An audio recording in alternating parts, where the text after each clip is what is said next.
Hello বন্ধুগণ, সবাই কেমন আছেন? আশা করি সবাই অনেক ভালো আছেন। আমি আর কার্তিক দা নতুন একটা পরিবেশে আছি। জায়গাটার নাম বলা যাইবো না।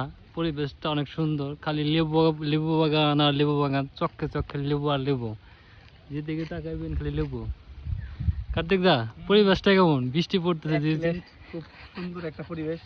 আসলে এই জায়গায় না আসলে অভিজ্ঞতা হইতো না যে এত সুন্দর দৃশ্যগুলা। যেমন লেবু বাগান চতুর্দিকে, বাংলাদেশে মনে হয় 80% লেবু এখান থেকেই ঢাকায় যায়। ঢাকা যায় বা সারা বাংলাদেশে মনে হয় করে এখান থেকেই। ওই যে আমার থেকে ভালো বলতে পারবো, ওই যে আর একটা ছেলে আছে উঠলে উঠলে উঠলে উঠলে মানে যে দিকে তাকাইবেন খালি লেবু আর লেবু আর লেবু। আর আমরা এখন যেহেতু আছি বেঞ্জির সাহেব এলাকায়, এলাকাটা অন্যরকম।